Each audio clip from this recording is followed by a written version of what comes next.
Educational videos के लिए subscribe कीजिए जीनियस एकेडमिक्स को और साथ ही बेल आइकन को प्रेस कर लीजिए। Hello my genius family, this is Purushottam here welcoming you to Genius Academics. तो आज हम हमारे बोर्ड के एग्जाम को ध्यान में रखते हुए बिल्कुल इजी मैनर में पावर शेयरिंग चैप्टर पूरी तरीके से समझने वाले हैं। फुल चैप्टर हम बिल्कुल इजी मैनर में समझेंगे ताकि इस वीडियो के साथ साथ आप अपने बोर्ड्स के लिए भी प्रिपेयर हो जाओ। और इस वीडियो के बाद नेक्स्ट वीडियो में मैं आपका एक छोटा सा टेस्ट भी लेने वाला हूं एमसीक्यूज का, क्योंकि इस बार आपको ऑब्जेक्टिव्स पर ज्यादा ध्यान देने हैं। तो इसलिए मैं आपका एक छोटा सा टेस्ट भी लूंगा नेक्स्ट वीडियो में एमसीक्यूज पर, तो आप लोग उसके लिए भी रेडी रहना। तो चलिए इस चैप्टर को पूरी तरीके से कवर करते हैं बिल्कुल इजी मैनर में। So let's begin with our today's video. तो ये जो हमारा चैप्टर है पावर शेयरिंग, इसमें हम समझने वाले हैं कि पावर शेयर करना क्यों जरूरी है, पावर शेयर करने से क्या क्या फायदा होता है, और पावर शेयर अगर हम लोग नहीं करते हैं आपस में, अगर हम किसी एक के पास ही सारा पावर दे देते हैं कंट्री में, तो उससे क्या क्या नुकसान होता है, ये आपको सिविक्स में फर्स्ट चैप्टर में समझना है। तो देखो, पावर शेयरिंग समझने के लिए आपके एनसीईआरटी बुक में दो कंट्री के एग्जाम्पल दिए हैं। पहला कंट्री है बेल्जियम और दूसरा कंट्री है श्रीलंका।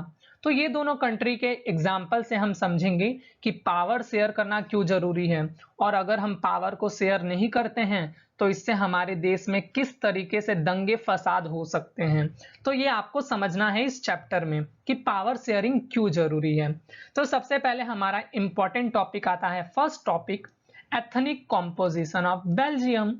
बेल्जियम की एथनिक कॉम्पोजिशन। अब एथनिक मतलब क्या होता है, तो देखिए, बेल्जियम जो हमारा कंट्री है उसमें सिर्फ एक लैंग्वेज बोलने वाले लोग नहीं रहते, उधर बहुत से डिफरेंट डिफरेंट लैंग्वेजेस बोलने वाले लोग रहते हैं, और उन्हीं को हम बोलते हैं एथनिक ग्रुप्स। ओके, तो हमारे बेल्जियम में जो एथनिक कॉम्पोजिशन है वो काफी कॉम्प्लेक्स है। इसको हम देखते हैं और इधर से आपके एमसीक्यूज भी बनते हैं। तो देखिए, बेल्जियम में जो 59% ऑफ द पॉपुलेशन है वो कहाँ पे रहती है, ये देखो, ये बेल्जियम का हमारा मैप है। तो ये जो फ्लेमिश रीजन में रहते हैं 59% लोग, फ्लेमिश रीजन कहाँ पे है, ये देखिए, ये जो येलो वाला पोर्शन आपको दिख रहा है ना, ये हमारा क्या है, फ्लेमिश रीजन है। यहाँ पर 59% लोग रहते हैं पॉपुलेशन के, और वो कौन सी लैंग्वेज बोलते हैं, दे स्पीक डच, उन लोग डच भाषा बोलते हैं। दूसरे 40% लोग पॉपुलेशन जो है वो वेलोनिया रीजन में रहते हैं। अब वेलोनिया रीजन कहाँ पे है, तो ये देखिए, ये जो आपको रेड वाला पोर्शन दिख रहा है ना मैप में, ये हमारा क्या है, वेलोनिया रीजन है। तो इस वेलोनिया रीजन में बाकी के 40% लोग रहते हैं, और वो कौन सी लैंग्वेज बोलते हैं, दे स्पीक फ्रेंच, वो फ्रेंच बोलते हैं। और बाकी के जो 1% है, 1% पॉपुलेशन, बची हुई पॉपुलेशन क्या बोलती है, जर्मन बोलती है। अब ये देखो, ये जो है, ये वाला पोर्शन आपको दिख रहा है, शेडेड पोर्शन, इधर जो लोग रहते हैं उन लोग कौन सा भाषा बोलते हैं, जर्मन बोलते हैं। तो देखो, ये हमारी एक ही कंट्री है जो है बेल्जियम, पर बेल्जियम में ही आप देख रहे हो किस तरीके से अलग अलग लैंग्वेज बोलने वाले लोग हैं। अब देखते हैं हम इसकी कैपिटल। बेल्जियम की कैपिटल क्या है, ब्रुसेल्स है। जैसे कि इंडिया की कैपिटल क्या है, हमारा दिल्ली है, वैसे ही बेल्जियम का कैपिटल है ब्रसल्स। तो देखो, जो ब्रसल्स है वो हमारा कैपिटल ऑफ बेल्जियम है, और ब्रसल्स में कुछ उल्टा ही नजारा है। कंट्री में आपने पूरा देख लिया कैसे कैसे अलग अलग लोग, भाषा बोलने वाले लोग हैं, पर जो हमारा कैपिटल है बेल्जियम का, उसमें 80% जो पॉपुलेशन है वो क्या बोलती है, फ्रेंच बोलती है। तो देखो, कंट्री में फ्रेंच बोलने वाले लोग कम हैं, 40% ही है, पर ब्रसल्स में जो है 80% लोग फ्रेंच बोलते हैं, और वहीं बाकी के 20% जो है वो कौन सा लैंग्वेज बोलते हैं, वो डच बोलते हैं।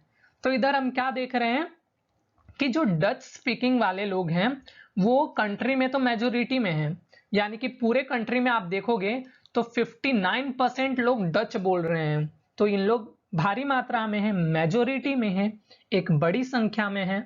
पर वही कैपिटल में जब हम देखें, कैपिटल यानी कि ये जो ब्रुसेल्स है हमारा, ब्रसल्स, इसमें जो है डच स्पीकिंग वाले लोग माइनॉरिटी में हैं, उनकी संख्या कम है। और उसी तरीके से vice versa for French speaking people, जो फ्रेंच बोलने वाले लोग हैं वो पूरी कंट्री में सिर्फ 40% हैं।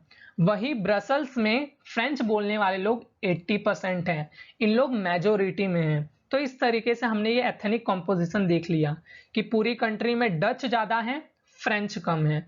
वही ब्रसल्स में फ्रेंच बोलने वाले लोग ज़्यादा हैं और डच बोलने वाले कम हैं। तो ये हमने पहला एथनिक कॉम्पोजिशन बेल्जियम का समझ लिया। अब देखते हैं नेक्स्ट श्रीलंका का। अब देखते हैं एथनिक कॉम्पोजिशन ऑफ श्रीलंका कि बेल्जियम में हमने देख लिया ना कि कैसे कोई फ्रेंच बोल रहा है, कोई डच बोल रहा है। अब देखते हैं कि श्रीलंका में कौन कौन से लैंग्वेज बोलने वाले लोग रहते हैं। तो जो 74% लोग हैं वो क्या बोलते हैं, सिन्हला लैंग्वेज बोलते हैं। They are Sinhala speakers. तो इधर मेजोरिटी में कौन है, सबसे ज्यादा कौन है, सिन्हला बोलने वाले लोग हैं। और बाकी के जो 18% है वो क्या बोलते हैं, वो तमिल बोलते हैं। अब आप सोचोगे तमिल बोलने वाले लोग श्रीलंका में कैसे पहुंच गए। तो जब कॉलोनियल पीरियड था तो बहुत से वर्कर्स जो हैं वो इंडिया से श्रीलंका भेजे गए थे, ले जाए गए थे, जिसकी वजह से तमिल की लैंग्वेज जो है वो उधर ट्रांसफर हो गई। तमिल बोलने वाले लोग श्रीलंका में भी पहुंच गए।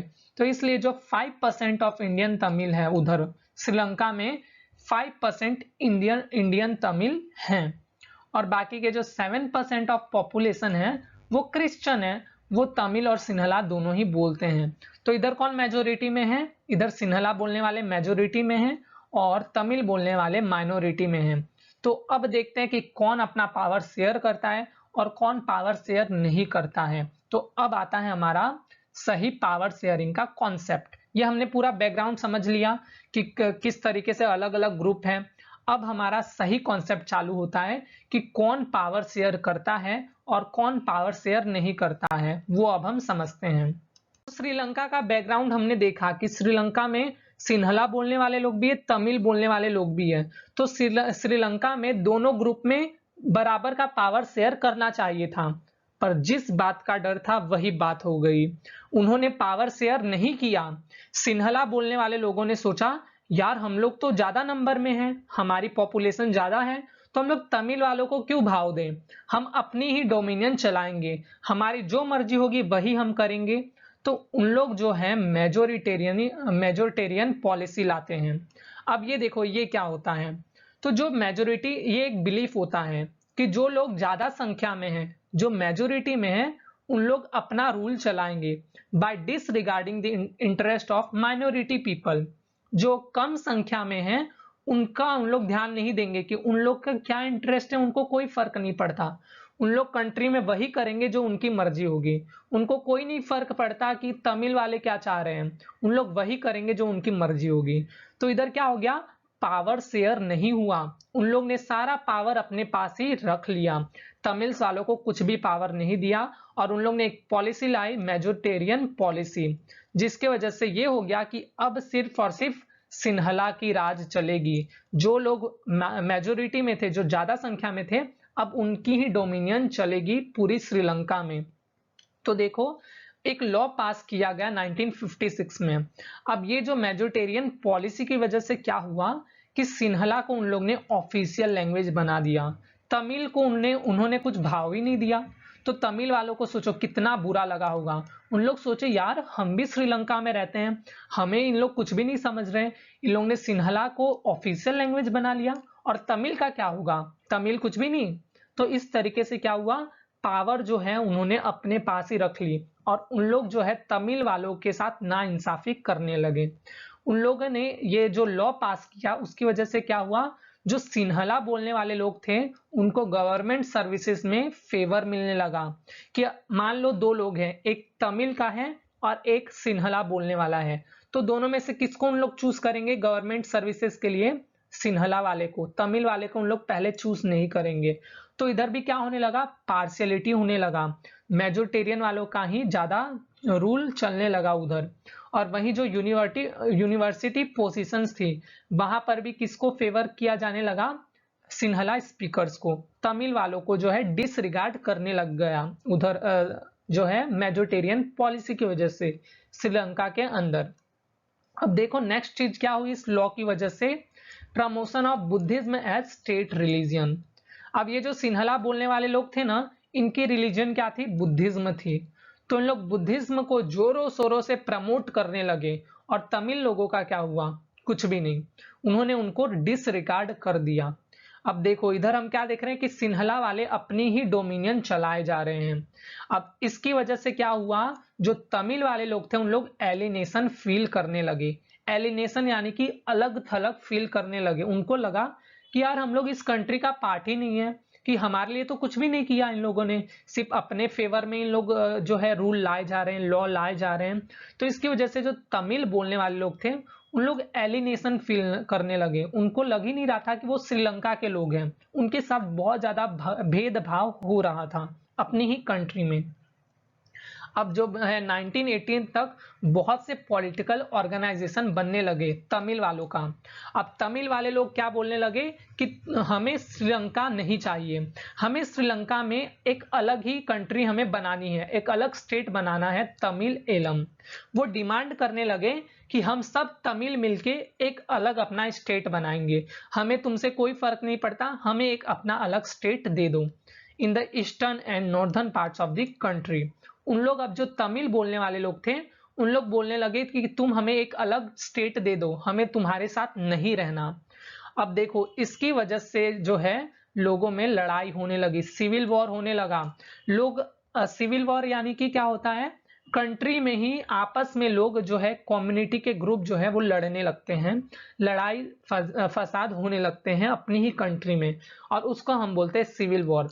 तो सिविल वॉर होने लगा, लोग आपस आपस में लड़ने लगे, कोई बोलता है हमें एक तमिल एलम दे दो, और कोई बोलता है हम नहीं देंगे, आपको इधर ही रहना है, सिन्हला की सुप्रीमेसी चलेगी। तो इस तरीके से कंट्री में बहुत ज्यादा फाइट होने लगा, एक सिविल वॉर छिड़ गया। इस सिविल वॉर की वजह से बहुत लोगों की जान चली गई, सिन्हला वालों की भी और तमिल वालों की भी। तो हमने श्रीलंका का केस समझ लिया कि श्रीलंका में पावर शेयर नहीं करने की वजह से लोगों में दंगे फसाद हो गए और अपने ही देश में एक सिविल वॉर छिड़ गया। अब देखते हैं बेल्जियम का एग्जांपल। तो बेल्जियम में केस कुछ डिफरेंट ही था, the situation was different in Belgium. Belgium में ऐसा कुछ नहीं हुआ, बेल्जियम में भी अलग अलग भाषाएं बोलने वाले लोग थे, पर श्रीलंका की तरह बेल्जियम में कोई दंगे फसाद नहीं हुए। तो कैसे हो पाया, बेल्जियम ने ऐसा क्या किया कि उसने चीजों को संभाल लिया। There was accommodation in Belgium. Belgium में कहीं पर भी दंगे फसाद नहीं हुए, कोई भी लड़ाई झगड़ा नहीं हुआ। बेल्जियम में भी अलग अलग भाषाएं बोलने वाले लोग थे, कोई डच बोलता था, कोई फ्रेंच बोलता था, कोई जर्मन बोलने वाले लोग थे, पर उधर थोड़ा सा भी लड़ाई झगड़ा नहीं हुआ। तो उन लोगों ने कैसे संभाल लिया इस पूरे सिचुएशन को, उसको समझते हैं। So there was a accommodation in Belgium between 1970 and 1993 they amended their constitution 4 times।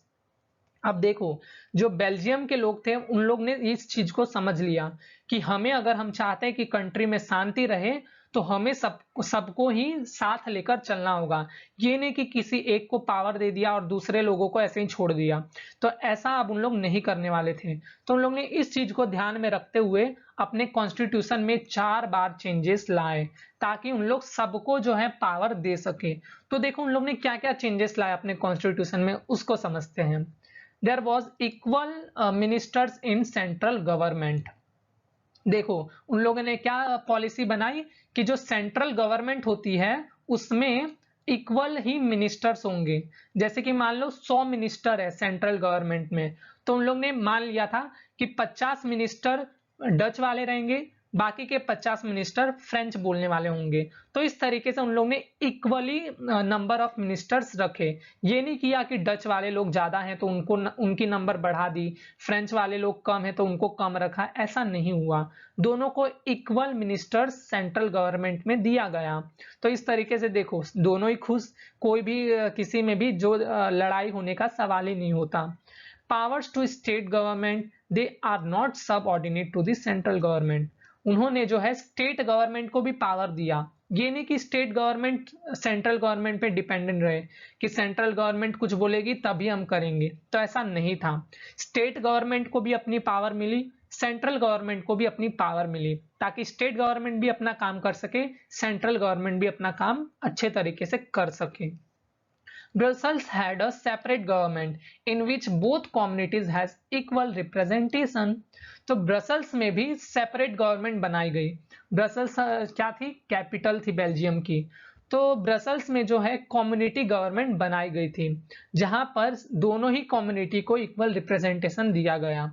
जो डच बोलने वाले थे उनको और फ्रेंच बोलने वाले थे, दोनों को ही इक्वल रिप्रेजेंटेशन मिला ब्रसल्स में। तो इधर क्या हुआ, देखो ब्रसल्स में क्या था, जो डच बोलने वाले लोग थे वो कम थे और फ्रेंच बोलने वाले लोग ज्यादा थे। वही कंट्री में डच बोलने वाले लोग ज्यादा थे, फ्रेंच बोलने वाले कम थे। तो दोनों जगह अपोजिट केस था। तो दोनों ने समझौता कर लिया, बोला कि भाई ब्रसल्स में तुम डच वाले कम हो, हम फ्रेंच ज्यादा हैं। पूरी कंट्री में फ्रेंच कम है पर डच ज्यादा है। तो दोनों ने समझौता किया और बोला कि हम तुम्हें कैपिटल में इक्वल रिप्रेजेंटेशन देते हैं, तुम पूरी कंट्री में फ्रेंच वालों को इक्वल रिप्रेजेंटेशन दे दो। तो इस तरीके से उन्होंने म्यूचुअल कोऑपरेशन दिखाया। किसी ने ये नहीं किया कि हम मेजोरिटी में तो हम अपनी चलाएंगे, ऐसा नहीं हुआ। दोनों ने सूझबूझ दिखाई और दोनों ने म्यूचुअल कोऑपरेशन से काम लिया। तो इस तरीके से उधर जो हालात है वो संभल गए। अब उधर जो है एक कम्युनिटी गवर्नमेंट भी बनी। कम्युनिटी गवर्नमेंट को जो है सेंसिटिव टॉपिक्स पे के लिए बनाया गया, जैसे कि जो कल्चर होता है हमारा, एजुकेशन होता है, जो भी रिलीजन के रिलेटेड इश्यूज होता है, उसके पावर किसको दिए गए, कम्युनिटी गवर्नमेंट को।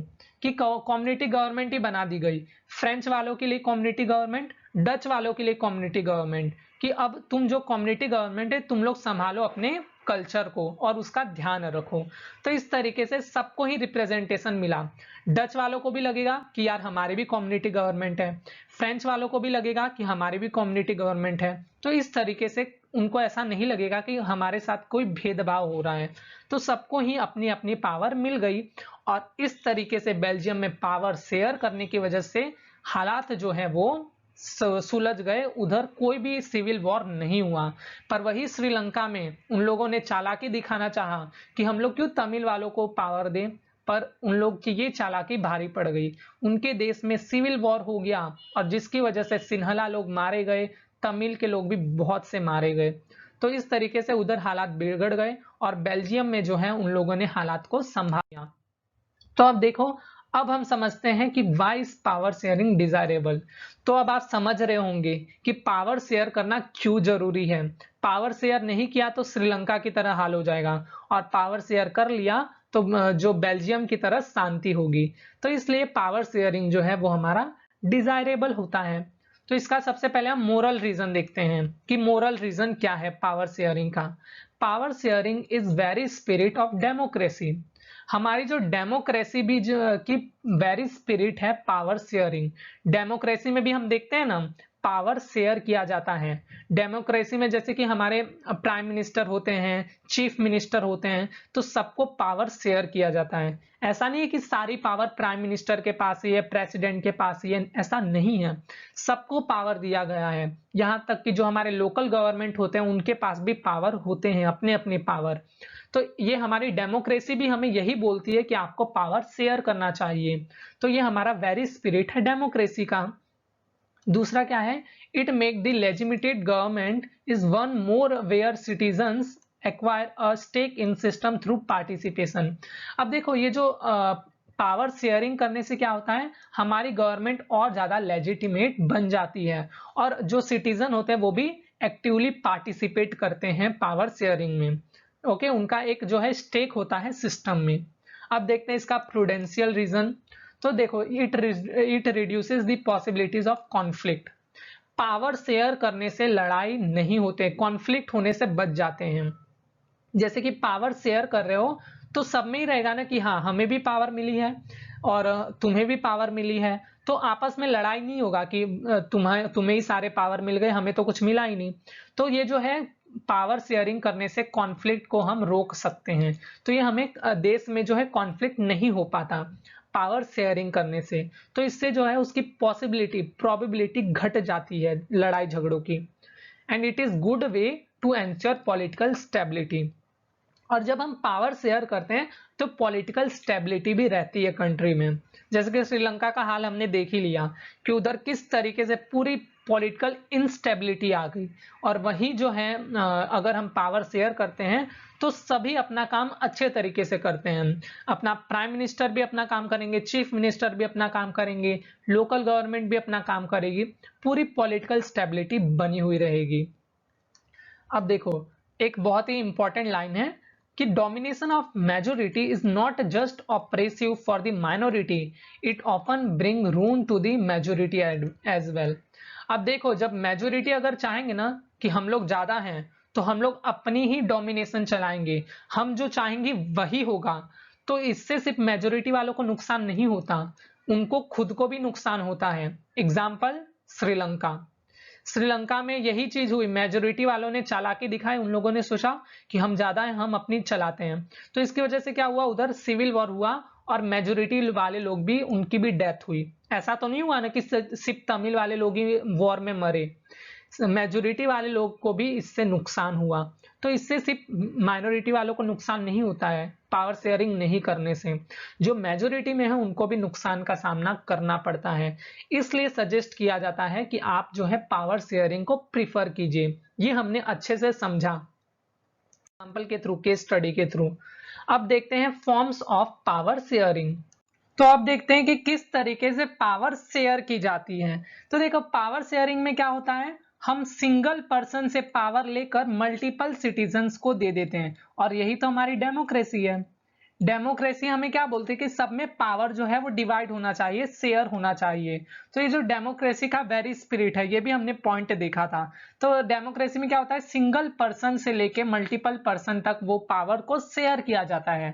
जैसे कि मोनार्कियल गवर्नमेंट पहले होती थी, मोनार्की राजाएं होते थे, तो उनकी सिर्फ सिंगल पर्सन के ही हाथ में पावर होती थी। अगर आज राजा ने बोल दिया कि पूरे देश में हम सभी सिर्फ और सिर्फ मिठाई खा के रहेंगे, तो आपको मिठाई खा के रहना पड़ता, क्योंकि उधर और किसी की कुछ चलती नहीं, जो राजा ने बोल दिया वही होता।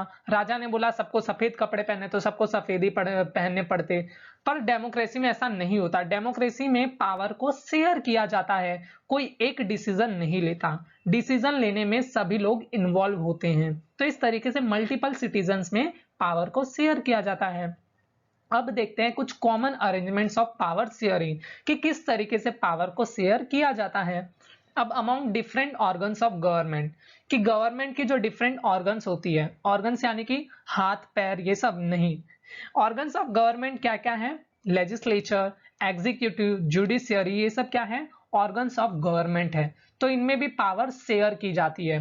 देखो, लेजिस्लेचर में क्या होता है, हमारे लॉज बनाए जाते हैं, लॉज को बनाए जाते हैं, और जैसे कि एमपीज, ओके, ये सब क्या करते हैं, हमारे लॉज को बनाते हैं। और एग्जीक्यूटिव क्या करते हैं, उनको एग्जीक्यूट करते हैं। जैसे कि मान लो लेजिस्लेचर में एक लॉ बना कि चालान का लॉ बना कि जिसने है ना हेलमेट नहीं पहना है तो उसका 1000 रुपए का चालान कटेगा, ऐसा लॉ बना। तो अब क्या एमपीज जो मेंबर ऑफ पार्लियामेंट है वही आएंगे क्या रोड पे कि भाई तुमने हेलमेट नहीं पहना है, चलो 1000 रुपए का चालान तुम्हारा कटा? ऐसा नहीं होता ना। इसको कौन एग्जीक्यूट करता है, जो भी हमारे पुलिस होते हैं वो एग्जीक्यूट करते हैं। तो इस तरीके से एग्जीक्यूटर्स भी होते हैं। और जुडिशरी क्या करता है, जुडिशरी जो है कॉन्स्टिट्यूशन को अपहेल्ड करके रखता है। तो इस तरीके से इधर हम क्या देख रहे हैं, there is a horizontal distribution of power. Power जो है वो हॉरिजॉन्टली जो है डिस्ट्रीब्यूट किया गया है। ऐसा भी नहीं कि किसी को ज्यादा पावर मिल गई, किसी को कम पावर मिल गई, पावर सब में बांटा गया है, डिस्ट्रीब्यूशन की गई है एक हॉरिजॉन्टल लेवल पे। और इससे क्या होता है, चेक एंड बैलेंस जो है वो मेंटेन रहता है। जैसे कि देखो, ये तीनों जो है आपस में चेक बनाए रखेंगे एक दूसरे के ऊपर, और जिससे इन तीनों ऑर्गन्स ऑफ गवर्नमेंट में एक बैलेंस बना रहेगा। तो इस तरीके से हमने ये अरेंजमेंट देखा पावर शेयरिंग का कि लेजिस्लेचर, एग्जीक्यूटिव एंड जुडिशरी में किस तरीके से हॉरिजॉन्टल डिस्ट्रीब्यूशन ऑफ पावर होता है। अब देखते हैं दूसरा फॉर्म ऑफ पावर शेयरिंग जो कि है among different level of government. अब देखो, डिफरेंट लेवल ऑफ गवर्नमेंट क्या क्या होती है, सेंट्रल, स्टेट, फिर बाद में नीचे लोकल भी आता है। तो इस तरीके से आपने देखा है कि हम जो हमारे लेवल ऑफ गवर्नमेंट है उनमें भी पावर शेयर होता है। सेंट्रल गवर्नमेंट की अपनी पावर होती है, स्टेट गवर्नमेंट की अपनी पावर होती है, लोकल गवर्नमेंट की अपनी पावर होती है। तो इस तरीके से क्या होता है, जो 2 और मोर टायर्स ऑफ गवर्नमेंट होते हैं उनमें भी पावर को शेयर किया जाता है। एंड ये जो है प्रमोट करता है फेडरलिज्म को। फेडरलिज्म यानी कि पावर को शेयर करना डिफरेंट लेवल ऑफ गवर्नमेंट में। ऐसा नहीं कि स्टेट गवर्नमेंट को कोई पावर ही नहीं है, जो सेंट्रल गवर्नमेंट बोलेगी वही स्टेट गवर्नमेंट करेगी। ऐसा होता है क्या? ऐसा नहीं होता। आप इंडिया में ही देख लो, स्टेट गवर्नमेंट की भी अपनी पावर होती है और पावर शेयर करना चाहिए। इससे जो है फेडरलिज्म प्रमोट होता है। जैसे कि देखो हमारी ये पूरी कंट्री है, तो ये पूरी कंट्री स्टेट से मिलके बनी है, तो स्टेट को भी तो पावर देना जरूरी है ना। तो इसलिए हमारा प्रमोट करता है फेडरलिज्म को। And there is a vertical form of power sharing. वो जो है एक vertical form of power sharing है। Central government, state government, local government, इस तरीके से डिफरेंट टायर्स ऑफ गवर्नमेंट जो है उनमें पावर को शेयर किया जाता है। अब देखो अमोंग दूसरा क्या है, among different social groups. Power को शेयर किया जाता है डिफरेंट सोशल ग्रुप्स में। जैसे कि हमने बेल्जियम में देखा कि कम्युनिटी गवर्नमेंट थी ना उधर, फ्रेंच वालों के लिए अपनी कम्युनिटी की गवर्नमेंट, डच बोलने वालों के लिए उनकी कम्युनिटी की गवर्नमेंट।